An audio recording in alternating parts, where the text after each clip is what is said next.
গঙ্গার এপার থেকে যদি রপ্তানি বন্ধ করে দেওয়া হয় তাহলে বেজায় সমস্যায় পড়ে ওপারের মানুষজন।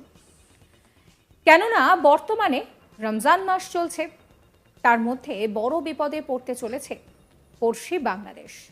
কারণ 23শে মার্চ ভারতের পক্ষ থেকে একটি বিবৃতি দিয়ে জানিয়ে দেওয়া হয়েছে অনির্দিষ্টকালের জন্য বাংলাদেশে পেঁয়াজ রপ্তানি বন্ধ করলো কেন্দ্রীয় সরকার। अस्सलाम वालेकुम व्यूअर्स, मैं हूं एहसान खान और आप देख रहे हैं यूट्यूब चैनल एहसान रिएक्शन विद एहसान। मैं उम्मीद करता हूं आप जहां भी होंगे एंजॉय करते होंगे, मज़े में होंगे और फिट फाट होंगे। तो जनाब, इंडियन मीडिया ये कह रहा है कि अब हम लेंगे बदला बांग्लादेश से और इंडियन प्रोडक्ट्स अब हम नहीं भेजेंगे बांग्लादेश में। और अब बांग्लादेश का क्या बनेगा? अब मोदी सरकार ने बैन कर दी है तमाम की तमाम प्रोडक्ट्स। उसमें प्याज भी आता है, उसमें कपड़े की कुछ वैरायटीज़ हैं, कुछ प्रोडक्ट्स हैं, उसको लेकर के भी वो कह रहे हैं कि अब जनाब जितनी भी एक्सपोर्ट्स थी उसके ऊपर पाबंदी लगा दी गई है, वो अब बांग्लादेश में नहीं जाएगी। और प्याज को लेकर भी, ऑनियन भी अब नहीं एक्सपोर्ट्स होगा बांग्लादेश में। अब इसकी जो अब सिनेरियो है क्या है, ये भी एक सवाल है। अब इसका होगा क्या? क्या बांग्लादेश के ऊपर कोई असर हो रहा है? बांग्लादेश तो ऑलरेडी उसका बाइकआउट कर रहा है। असल में ये पॉलिटिकल एक स्टंट खेला गया है मोदी सरकार की तरफ से, क्योंकि इलेक्शन सर पे हैं और वो अब अपनी आवाम को, बीजेपी को दिखाना चाहता है, अपने लोगों को, देखें हमने बाइकआउट, अगर वो हमारा कर रहे हैं हम भी उनको अब प्याज नहीं दे रहे। हालांकि जो बांग्लादेश में इंडियन प्याज है वो 15 और 20 रुपये टका के हिसाब से, पर केजी के हिसाब से वहाँ पर मिल रहा है और उनको कोई पूछता ही नहीं है। एक वक्त था जब 200-300 टका पर केजी वहाँ पर ऑनियन मिलता था, इंडियन स्पेशली। अब जहाँ डेली रूटीन पे वहाँ पे 200-300 ट्रक आते थे ऑनियन के, अब मुश्किल से 8-10 भी नहीं जाते। और अब तो खैर वो इंडिया ने भी कह दिया कि हमने इनको प्याज भी नहीं देना और भी प्रोडक्ट्स हमने बांग्लादेश में नहीं भेजनी। ये है मसला कि अब मोदी सरकार इसको यूटिलाइज करना चाहता है अपने इलेक्शन के लिए और लोगों को दिखाना चाहता है कि हम भी जनाब उनके ऊपर पाबंदियां लगा रहे हैं, अपनी जितनी भी प्रोडक्ट्स है वो उधर नहीं भेज रहे। लेकिन नुकसान किसका हो रहा है? वेस्ट बंगाल के किसानों का हो रहा है, फार्मर्स का हो रहा है, वो बेचारे चीखे मार रहे हैं। लेकिन दूसरी एक और भी वजह बताई जा रही है, झूठ तो और फिर आरोप लगाना, इल्ज़ाम लगाना तो कोई अनभक्तों से सीखे ना, कोई मोदी से सीखे, कोई मोदी की जो आरएसएस की जमात है गुंडों की, उनसे कोई सीखे। अब वो कह रहे हैं कि ये जो इंडिया आउट कैंपेन है ना, इस वजह से बांग्लादेश में ज़्यादा इसको बूम मिला है, बूस्ट मिला है, क्योंकि यूदिया में जो राम मंदिर का इफ्तिताह हुआ ना, उसकी वजह से। भाई उनकी कैंपेन के अंदर ये एजेंडा ही नहीं है इंडिया आउट की, वो तो इसकी बात ही नहीं करते राम मंदिर की। यानी यहां भी हिंदू मुस्लिम घुसाने की कोशिश की जा रही है मोदी सरकार की तरफ से, मोदी हुकूमत की तरफ से, बीजेपी की तरफ से, आरएसएस की तरफ से। यानी यहां भी वो यही कार्ड खेलना चाहते हैं, हिंदू मुस्लिम वाला।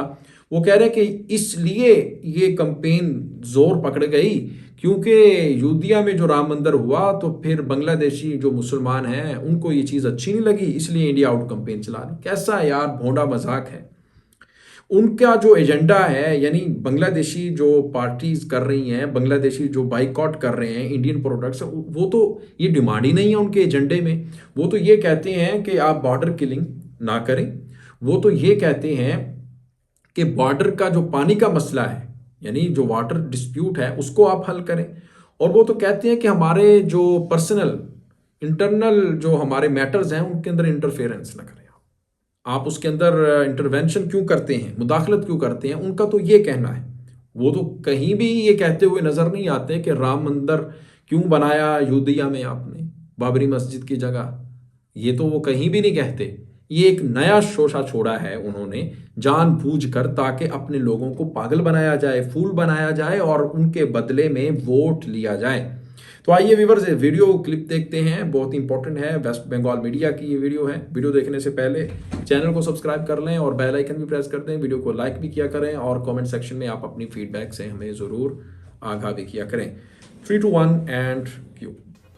পেঁয়াজ থেকে শুরু করে ডিম, নুন, চা থেকে শুরু করে নদীর জল ইত্যাদির মতো নিত্য প্রয়োজনীয় জিনিসের জন্য ভারতের ওপর অনেকটাই নির্ভরশীল পদ্মাপাড়ের মানুষজন।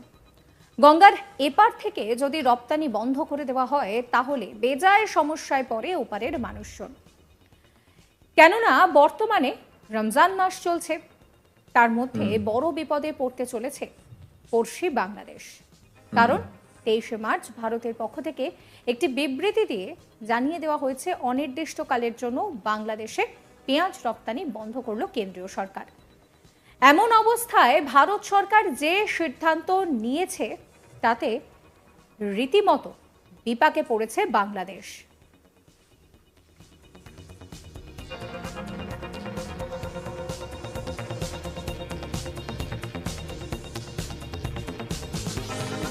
ये प्याज है इंडियन। ভারতীয় বাজারে পেঁয়াজের দাম এখন ঊর্ধ্বমুখী, আর তাই দেশের মানুষকে স্বস্তি দিতে গত 23শে মার্চ ভারত সরকার জানিয়েছে যে অনির্দিষ্টকালের জন্য বাংলাদেশে পেঁয়াজ রপ্তানি বন্ধ করল কেন্দ্র। রমজান মাসে ভারত সরকার এই সিদ্ধান্ত নিয়েছে, তাতে কিন্তু এদেশের মানুষকে স্বস্তি দিলেও নাভিশ্বাস হচ্ছে ওপারের মানুষজনের।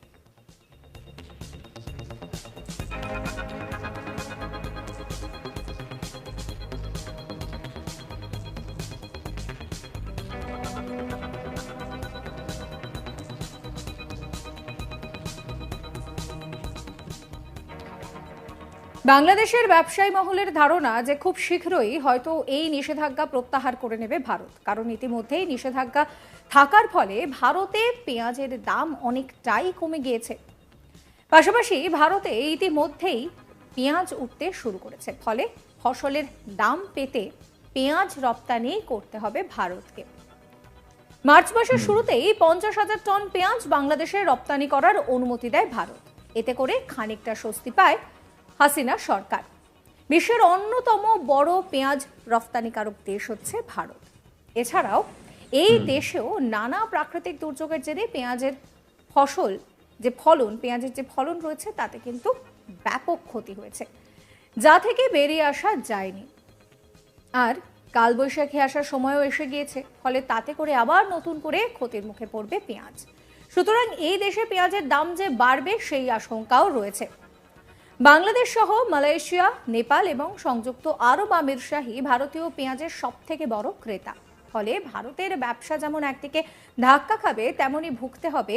तो व्यूअर्स, आपने ये वीडियो देखी है और इसमें जो वेस्ट बंगाल मीडिया है, इंडियन मीडिया है, वो यही बात कर रहा है कि अब बांग्लादेश कहाँ से लेगा मसाला जात, कहाँ से लेगा प्याज, क्योंकि अब तो हमने बंद कर दिया है, अब नहीं ले सकेंगे। लेकिन उनको ये नहीं पता कि बांग्लादेश में तो एक कैंपेन चल रही है बाइकॉट इंडिया की प्रोडक्ट्स की। वो तो पहले ही आपका प्याज नहीं ले रहे, वो तो महंगे दामों ले रहे हैं और आपका प्याज नहीं ले रहे, तो उनको तो कोई परवाह नहीं है आपकी, और आपको परवाह है बांग्लादेशियों की। और यही वजह है कि आज जो मोदी सरकार है मुख्तलिफ एंगल से आपके ऊपर इल्ज़ाम लगा रहा है और ये कहता हुआ भी नज़र आ रहा है। हिंदू मुस्लिम वाला भी उसमें कुछ एलिमेंट लेकर जाने की कोशिश कर रहा है, हालांकि उनको पता है कि हमारे खिलाफ बहुत ही ज़्यादा नफ़रत पैदा हो चुकी है बांग्लादेश में। और आपको पता है कि इंडिया फर्स्ट, बांग्लादेश के अंदर भी एक जो इंडिया प्रो और फिर एंटी इंडिया एक बयानिया नैरेटिव पाया जाता है, और दो जमातों की तरफ से बीएनपी और अवामी लीग की तरफ से भी। अब अवामी लीग को मोस्टली कहा जाता है कि ये प्रो इंडिया है, बीएनपी एंटी इंडिया है। तो अब इसको देखते देखते भी एक नई वहाँ पर भी तहरीक जन्म ले रही है। खैर, इसके ऊपर जो भी खबर होगी हम आपके साथ ज़रूर शेयर करेंगे। मिलेंगे इंशाल्लाह नेक्स्ट वीडियो में, तब तक के लिए अल्लाह हाफिज़।